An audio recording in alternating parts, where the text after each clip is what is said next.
How in the world? And nobody knew about this for a long, long time.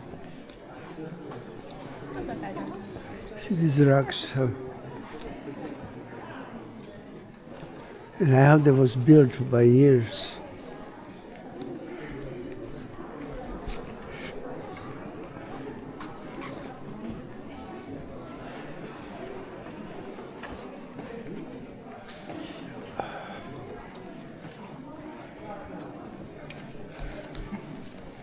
Thing is, it's a flat bottom, so we're walking nicely, but you don't see where you're stepping.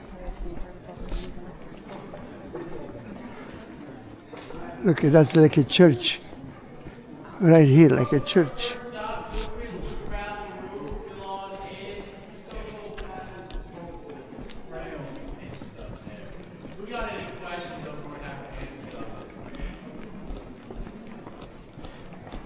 We're going to talk about that. Because I'll answer some questions, I'll say no to other questions. And some questions I'll go school you. Folks, welcome on in, fill on in the space. Got any questions? I may or may not answer them. Depends on my feeling or how relevant the question is. Some of you just asked too good of questions.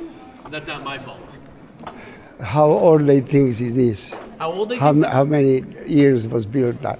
So this cave, so how old the cave itself is? Probably. It probably, our roughest estimates put the first passageways of Mammoth Cave being formed around 15 million years ago. The rock itself was almost laid around 350 million years ago, and most of this is due off of fossil evidence in the cave itself. It's hard to actually date rocks. They have a very stony demeanor.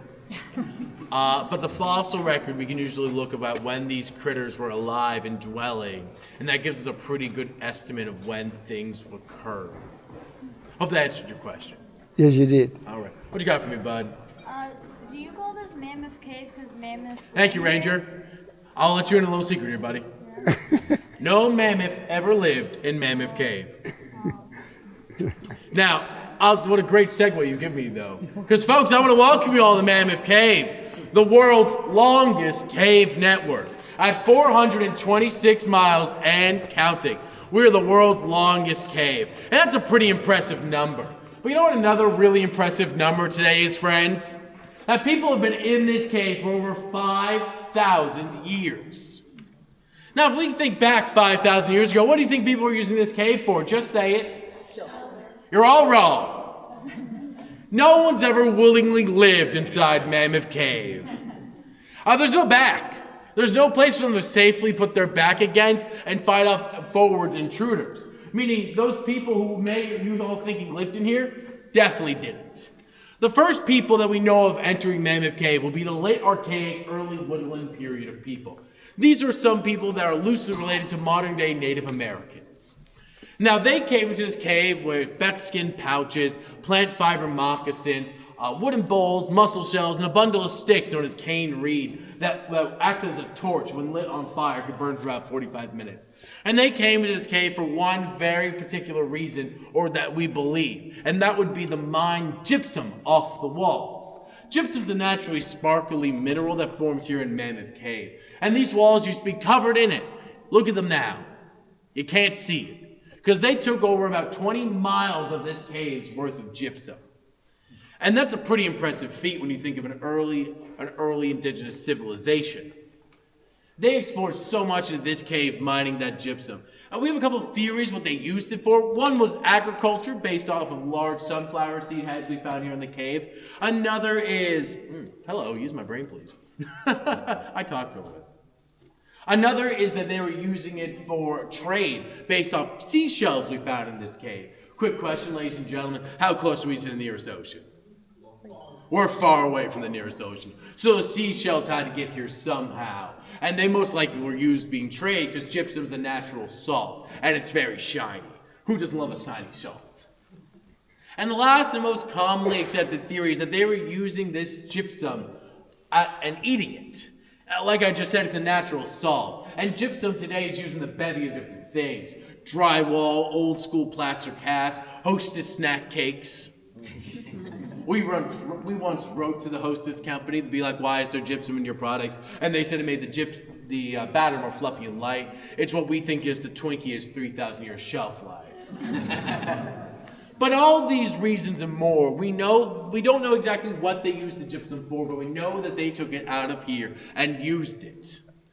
Up until about 2,000 years ago, when we lose all evidence of these early indigenous folk. We don't know what happened to them.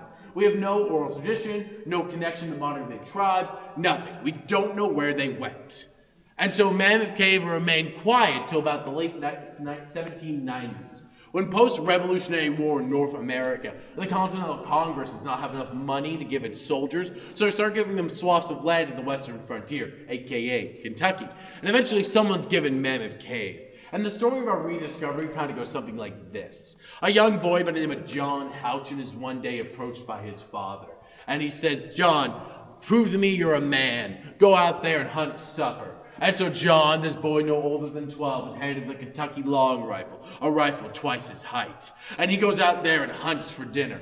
He sees some turkeys and goes, nah. He sees some squirrels and goes, too small. Sees a deer and goes, not hard enough. And then he sees his friends. He sees the eye of his prize. You know what he saw? The good old American black bear. And so John, at the ripe age of 12, he aims that rifle. He shoots.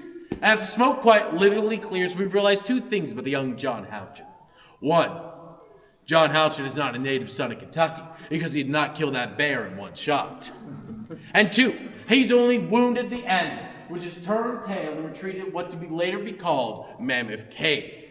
Now, what do you think 12-year-old John does there, folks? He chases the bear into the cave. Now, if I had a nickel for every single time someone chased a bear into a cave, and that became a national park or national monument, I have 2 nickels, which isn't saying a lot, but it's weird it's happened twice. And that's how Mammoth Cave was theoretically rediscovered. But over the course of time, when those European settlers make their way down in here, they start to realize that this place is a gold mine, not literally. They find the most expensive part of Mammoth Cave. Folks, you know what the most expensive part of Mammoth Cave is? The dirt. In this dirt is a crystal called nitrate. Nitrate, when refined with potassium, makes potassium nitrate. And then potassium nitrate, when further refined, makes sulfur potassium nitrate, which makes what, folks? Gunpowder. And to a young fledgling country like America, and to a frontier area like Kentucky, that gunpowder is the most essential ingredient for survival. And so the saltpeter mining operation begins here in Mammoth Cave. Think shovels, not pickaxes. They mine or shovel about 5 miles worth of cave dirt over the time they're in here.